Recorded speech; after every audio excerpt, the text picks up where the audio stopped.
Hello and welcome to Greeting Star.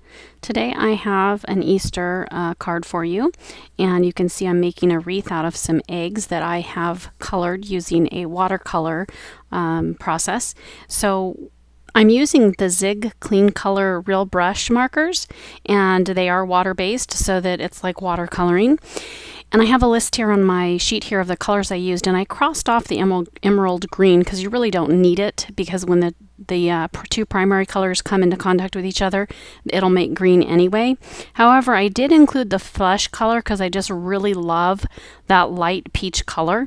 So I started off here with a light pink, and I'm just putting down a band that's large enough so that when I add some water, I can pull some of the color out to create a really nice little gradient. So it goes from a darker pink to a lighter pink, and then it'll transition into that flesh when I put that down.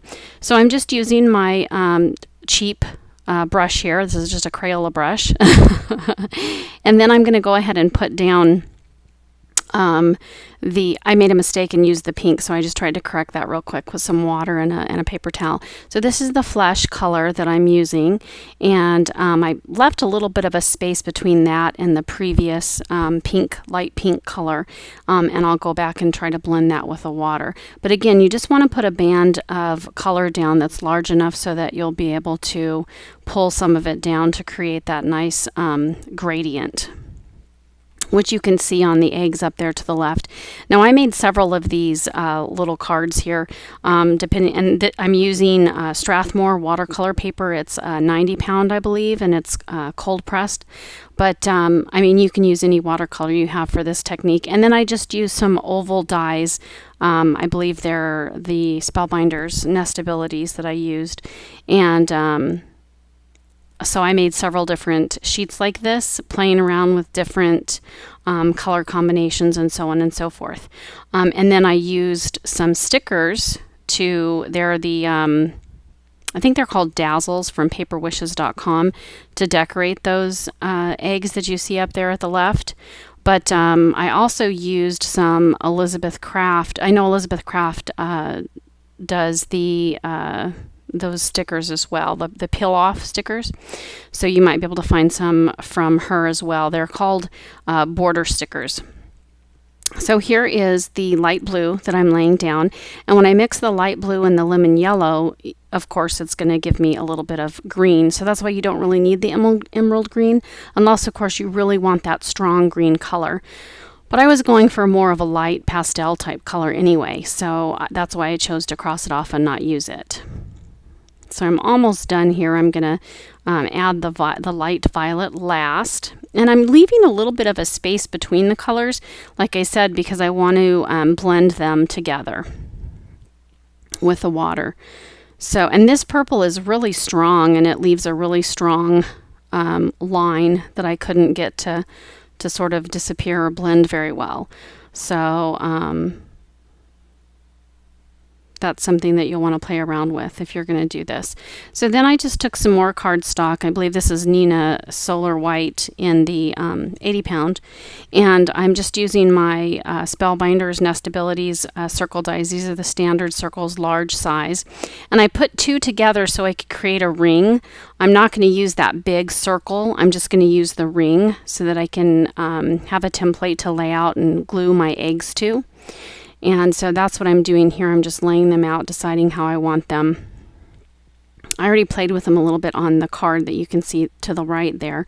So I'm just aligning these eggs so that they look pleasing to my eye. And those flowers that you see there, I also cut out of the watercolor paper that I created. And those are an Elizabeth Craft die. It comes with 4 different flowers. It's really pretty and dainty little flowers. I'll have all of the products I use in the description below. You can also visit my blog at greetingstar.org and have the information there for you as well. But here I'm just trying to arrange them so that the colors match and they look good where I place them, and they're not the exact same color laying against the egg, so that way you have a little bit of contrast to draw your eye. And I'm using some glossy accents to glue them to the ring here. And you can see that I do use an acrylic block to sort of hold it down. And also I use some more stickers. These are just You can see the little tulip flower and the little Easter bunny. These are just stickers that I got at Walmart. Excuse me. So again, I'm just using that glossy accents to adhere those to the ring. And when they're all done, I do place a bigger acrylic block and leave it set for about 5 minutes or so. And then I do the same thing with the flowers. So now they're all adhered to that ring and they're ready to be placed on the card. But first, before I put them on the card, I am going to take just a strip of cardstock and adhere it to the back so that I can attach a sentiment to the front. So I'm just using, again, the glossy accents to adhere that strip to the back of this wreath. And I'm using this Happy Easter stamp set. It's from Hampton Arts and Sizzix. So what I'm going to do is I cut out a little circle from the watercolor papers that I had created, and I am just going to stamp that with Versamark ink and then emboss it with a light purple pastel embossing powder that I purchased. It's a Hampton Arts set. It comes with like 12 different little bottles, and I'm going to use the, I'm trying to decide the color, but I choose to use a purple that's real sparkly. It has some glitter in it. So you can see that's what I'm doing here. I'm just laying that down to cover the circle. So you can see here it says Happy Easter, and then I'm just going to use a paintbrush to get rid of the excess embossing powder. And these are some really cool clippers by EK Tools. It just when you pinch it, it opens, and then when you let go, it holds it, so you have a hands-free tool there. So I'm just heat embossing that.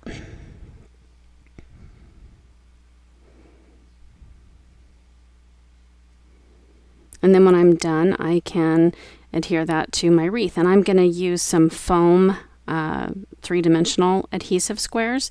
These are really small little 1/4 of an inch by 1/4 of an inch squares that I purchased, again, at Walmart. I like to buy things for cheap.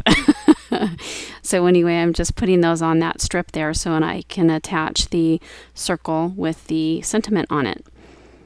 And then when I'm finished with that, I can go ahead. Isn't that pretty? I just love that. Those colors are just gorgeous. They're so yummy. So now what I'm going to do is attach it to this cardstock on the back. Here I'm going to use some extra strong glue tape from Plus Corporation.